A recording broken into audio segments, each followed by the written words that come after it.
Hello friends, कैसे हैं आप लोग। उम्मीद है फिट हैं, लाइफ एंजॉय कर रहे हैं। फ्रेंड्स, आज डिटेल से वीडियो शेयर करेंगे डैफोडिल्स प्लांट्स के अबाउट।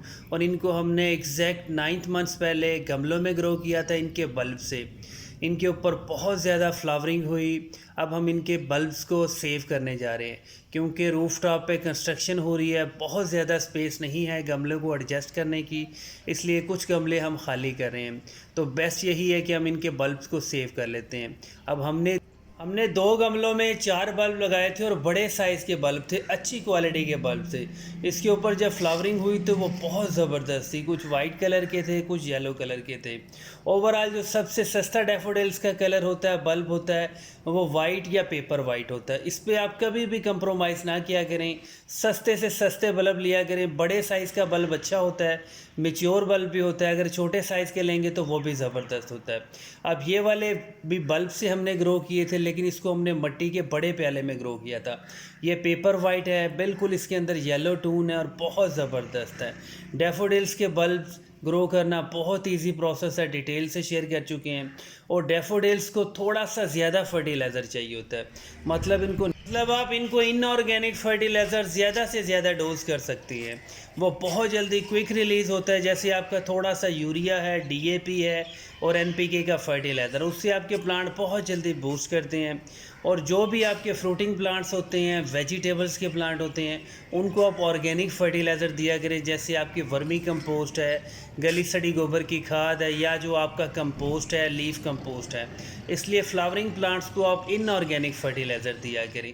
जब इनके बल्ब को ग्रो करते हैं 2-4 दाने डीएपी के डाल दिया करें, साथ ही स्प्राउटिंग होगी और साथ ही आपके बल्ब्स की जो ग्रोथ है वो बहुत ज़बरदस्त होगी। तो ये बहुत बेस्ट होता है। मट्टी इनके लिए बहुत ही सादा यूज़ किया करें, जिसको आप वेल ड्रेन्ड सॉइल कहते हैं, भल वाली मिट्टी कहते हैं, भालू मिट्टी कहते हैं। लेकिन ख़ुद से सैंड को कभी भी ऐड नहीं करना, मतलब नेचुरल सैंडी सॉइल आपने यूज़ करनी है।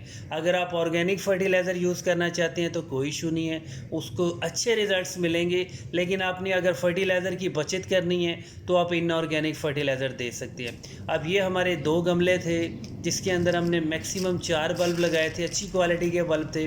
अब इनके गमलों में से हम इनका जो रूट बाउल है, जिसको आप गाची कहते हैं, उसको निकाल लेते हैं। ये ऊपर जितना भी आपको ग्रीन घास फूस निकल रहा है, इसको आपने रिमूव कर देना है। और बल्ब के साथ जितनी भी रूट्स निकलेंगी उनको भी आपने रिमूव कर देना है। सिर्फ़ और सिर्फ हमें बल्ब चाहिए। अब देखते हैं हमारे एक बल्ब ने कितने ज़्यादा बच्चे प्रोड्यूस किए हैं, मतलब जो बेबी बल्ब हैं वो कितने निकाले हैं। अक्सर यही होता है कि एक बल्ब जो है वो 3 या 4 बच्चे पप्स को लाजमी प्रोड्यूस करता है, मतलब एक बल्ब से आपको 4 बल्ब मिल जाते हैं। लेकिन आपको फिर भी 7 से 8 महीने वेट भी करना पड़ता है। और आप फिज़िकली फील करें, जो रूट बाउल है उसके बिल्कुल बॉटम तक रूट्स चली गई थी। ये इसकी इंडिकेशन है कि आपका जो गमले की मिट्टी है वो बहुत ज़्यादा ज़बरदस्त थी। रूट्स को बहुत ज़्यादा डेवलप होने में सॉफ्ट सी मिट्टी रिक्वायर होती है। अगर यहाँ पे चीकनी मिट्टी होती तो रूट स्टक हो जाती और ग्रोथ भी बिल्कुल नील होनी थी। अब देखते हैं इसमें से कितने बल्ब निकलते हैं। ये बहुत ज़्यादा बंच बन जाता है। आप बल्ब को थोड़ा सा मैश करें, सारी मिट्टी रिमूव हो जाएगी, नीचे से सिर्फ़ और सिर्फ आपको बल्ब मिल जाएंगे। अब ये छोटे छोटे बल्ब्स हैं, इसका जो मदर बल्ब है वो बहुत बड़े साइज़ का है। अब हम देखते हैं कि टोटल कितने निकले हैं। उम्मीद तो है ये 4 या 5 होंगे, लेकिन यहाँ पे ये 4 हैं। दूसरे सेट में देखते हैं वो वाले कितने हैं, वो भी 3 या 4 होंगे। मतलब हमें एक बल्ब से 4 या 3 बल्ब तो लाजमी प्रोड्यूस हो चुके हैं। अगर आप किसी को गिफ्ट देना चाह रहे हैं तो ये भी ज़बरदस्त है। अब आपने एक बल्ब लगाया, आपको 3 बल्ब एक्स्ट्रा मिल गए।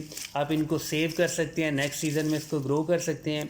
अगर आप इसका बल्क में थोड़ा सा काम करना चाह रहे हैं, ऑनलाइन गार्डनिंग कर रहे हैं, सेल परचेज़ का काम कर रहे हैं, तो आप इसके बल्ब को सेल भी कर सकते हैं।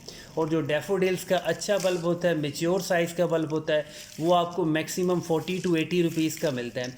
अगर मीडियम साइज़ का होगा तो वो थोड़ा सा सस्ता होगा।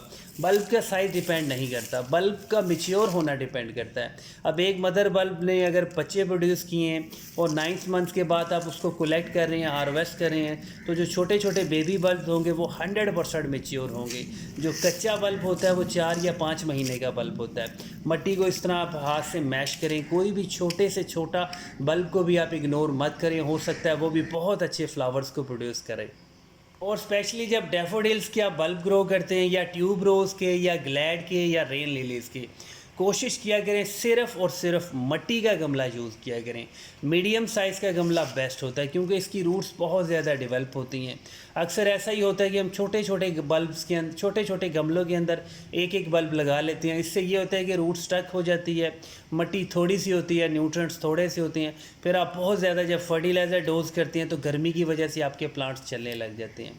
अब ये सारे के सारे बेबी बल्ब भी हैं, 3 या 4 इसमें से मदर प्लांट्स हैं, मदर बल्ब्स हैं। जो मदर बल्ब्स हैं उनका साइज़ बहुत बड़ा है। अगर आप ऐसे बल्ब्स को ग्रो करना चाह रहे हैं तो ज़बरदस्त है, कोई इशू नहीं है।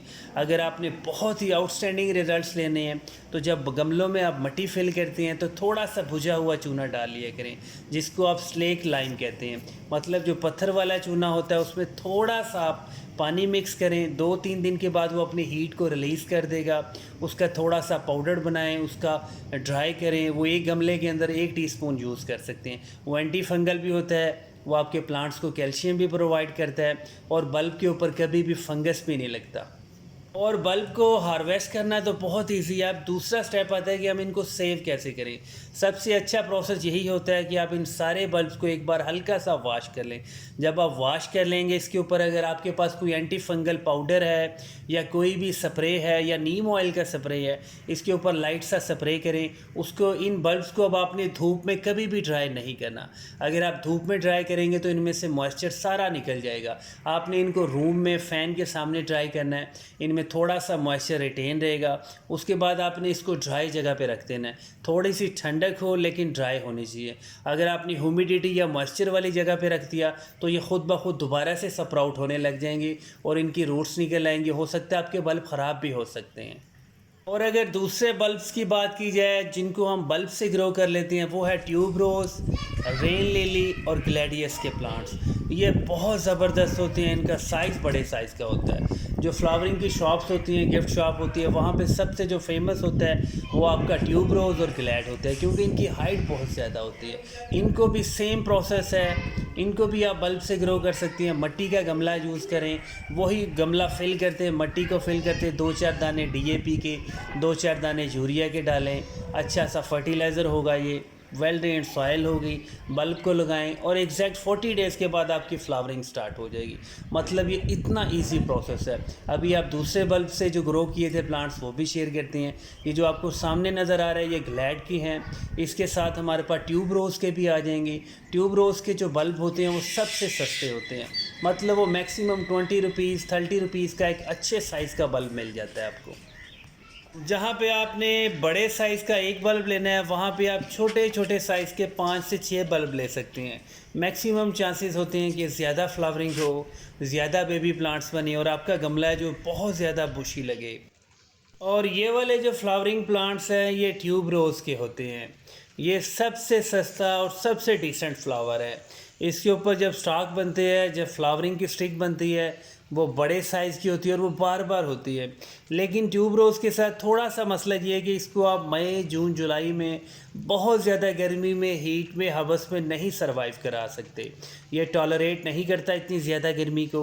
इसको थोड़ा सा शेडी एरिया पसंद है। मतलब 2-4 घंटे की अगर डायरेक्ट या इनडायरेक्ट धूप आ भी जाती है तो कोई इशू नहीं है। लेकिन फुल डे सनलाइट में ये कभी भी सरवाइव नहीं करता। लेकिन जो डैफोडिल्स हैं, जो ग्लैड हैं, जो रेन लिली के प्लांट्स हैं, वो बहुत ज़्यादा ठीक होते हैं। इनको पानी भी थोड़ा सा ज़्यादा चाहिए। बस गमले की मिट्टी बहुत ज़्यादा ड्राई नहीं होनी चाहिए। कभी मॉइस्ट हो, कभी वेट हो, कभी थोड़ी सी ड्राई हो। लेकिन गमले की मिट्टी को ना कीचड़ बनाना ना सोगी बनाना। अगर आपने गमलों के अंदर वेल ड्रेन्ड सॉइल यूज़ की होगी तो कभी भी गमले की मिट्टी कीचड़ नहीं बनती। आप अगर बहुत ज़्यादा पानी भी दे देते हैं तो ओवर वाटरिंग भी हो जाती है तो कोई इशू नहीं है। ड्रेनेज होल से पानी लास्ट भी निकल जाता है। ड्रेनेज होल के ऊपर आप एक छोटा सा पत्थर रख दिया करें, मिट्टी फिल कर लिया करें। इस तरह ये होगा कि ड्रेनेज होल कभी भी ब्लॉक नहीं होगा। और चीकनी मिट्टी कभी भी गमलों में ऐड मत किया करें। 100% नेचुरल सैंडी सॉयल, फल वाली मिट्टी, फालू मिट्टी। और कंपोस्ट वो वाली यूज़ करनी है जो फुली डीकम्पोज होगी। कच्ची खाद, नॉन डीकम्पोज फर्टिलाइज़र आपके गमलों के अंदर फंगस लगा देता है। और अगर गमलों के अंदर फंगस लग जाए तो बहुत सारे इंसेक्ट अटैक करते हैं, अट्रैक्ट होते हैं। उसकी वजह से आपका रूफ टॉप हो या इंडोर में अगर ग्रो किए तो वहाँ पे आपको इंसेक्ट्स फील होंगे, सेंटीपीड, स्पाइडर मैट्स या बहुत सारे और भी इंसेक्ट्स हैं। इसलिए वो बहुत बुरी लुक देगा आपको।